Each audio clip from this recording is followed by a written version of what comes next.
Dah. Assalamualaikum warahmatullahi wabarakatuh. Yang kami hormati Ibu Reni Aryani, Eskom MSI sebagai dosen pengampu kami, dan yang kami hargai teman-teman sekalian. Baiklah, kami akan mempresentasikan hasil dari diskusi kelompok kami yang beranggotakan 3 orang, yaitu yang pertama Raihan Muhaimin dengan NIM 069, dan saya sendiri Azrul Amarajasa dengan NIM 074, dan Raihan Irawan dengan NIM 136. Baiklah, pendahuluan. Tugas ini melibatkan analisis evolusi bisnis suatu perusahaan dengan menggunakan kerangka kerja Perez. Model Perez adalah kerangka kerja yang digunakan untuk memahami evolusi bisnis perusahaan dalam konteks perubahan teknologi dan ekonomi. Untuk melakukan analisis ini, kita akan memilih 2 perusahaan yang berbeda. Satu yang berhasil mengalami evolusi bisnis dan satu yang mengalami kegagalan.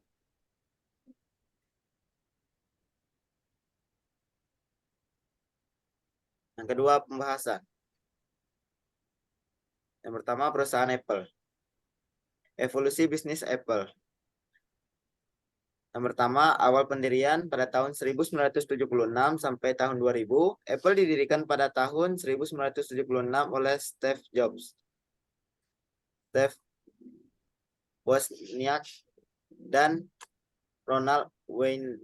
Pada awalnya, perusahaan ini fokus pada pengembangan komputer pribadi. Produk pertamanya adalah Apple One dan kemudian Apple II. Selama periode ini, Apple mencapai sukses awal dengan inovasi dalam desain produk dan pengenalan antarmuka grafis yang revolusioner.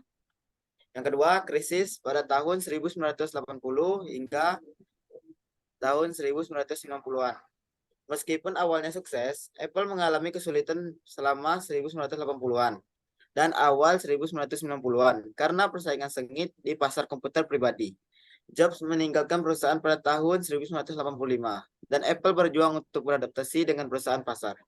Yang ketiga, perubahan fokus. Pada tahun 2000-an, Steve Jobs kembali ke Apple pada tahun 1997 dan memimpin perusahaan ke arah yang berbeda. Mereka merilis produk-produk revolusioner seperti iMac, iPod, iPhone, dan iPad. Apple mulai fokus pada ekosistem perangkat keras, perangkat lunak, dan konten digital. Yang keempat, era pasca Steve Jobs. Pada tahun 2011 hingga sekarang. Setelah kematian Steve Jobs, pada tahun 2011, Apple terus tumbuh dan berinovasi. Mereka memperluas produk mereka dan fokus pada layanan seperti App Store, iCloud, dan Apple Music. Perusahaan ini menjadi salah satu perusahaan teknologi terbesar di dunia. Baiklah, selanjutnya akan dibacakan oleh teman saya. Kemudian perusahaan Apple ini menggunakan kerangka kerja Perez. Dalam kerangka kerja Pereznya, kita dapat mengidentifikasi perubahan paradigma yang signifikan dalam evolusi bisnis Apple. Pertama, inovasi teknologinya. Evolusi Apple terus berinovasi dalam teknologi dan perangkat keras dan menghadirkan produk-produk yang mengubah industri. Kedua, perubahan model bisnis. Perubahan ini mengalami perubahan model bisnisnya dari fokusnya pada komputer pribadi menjadi ekosistem perangkat keras, perangkat lunak, dan pelayanan.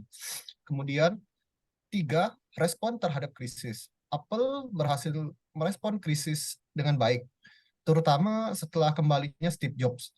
Mereka mampu beradaptasi dengan perubahan pasar dan memperkuat posisi mereka. Kemudian di sini pembahasan tentang perusahaan Nokia. Pertama kita akan membahas evolusi bisnis Nokia-nya terlebih dahulu. Awal pendirian 1865 sampai tahun 2000. Nokia didirikan pada tahun 1865 di Finlandia dan awalnya beroperasi sebagai pabrik kayu dan kertas.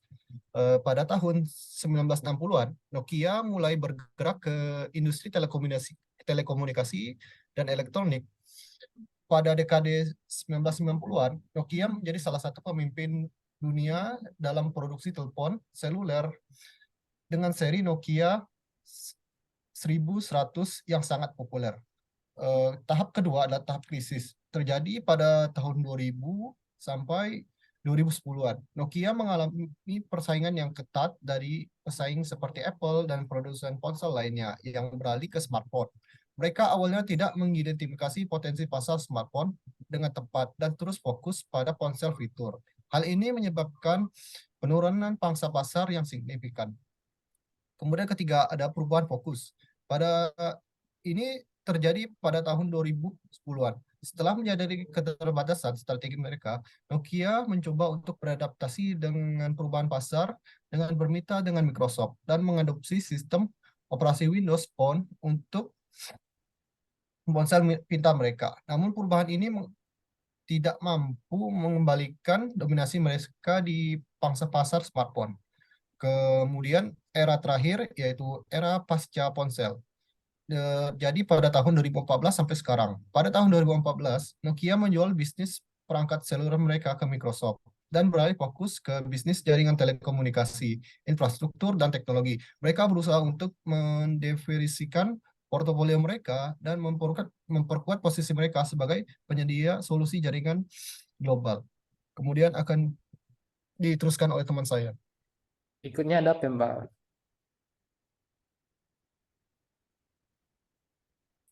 ada pembahasan.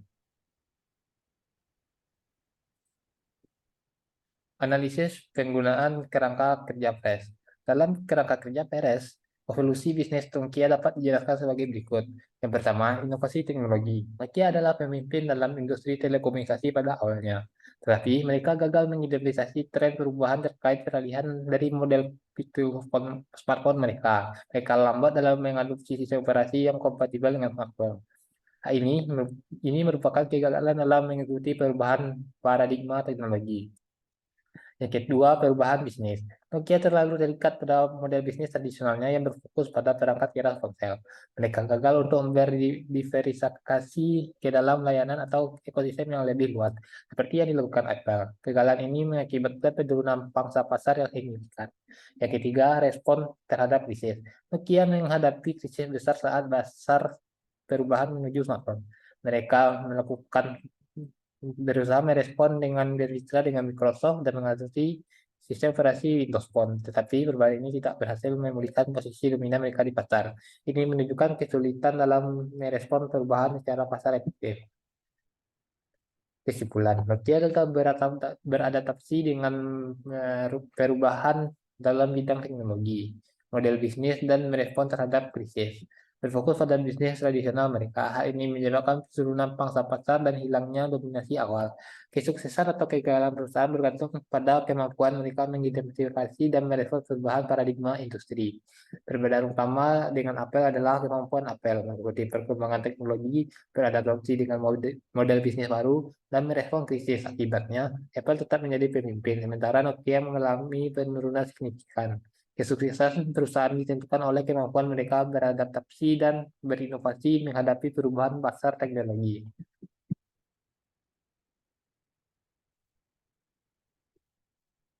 Kami kembalikan kepada moderator. Baiklah, sekian presentasi dari kelompok kami. Jika ada kekurangan, kami mohon maaf. Wassalamualaikum warahmatullahi wabarakatuh.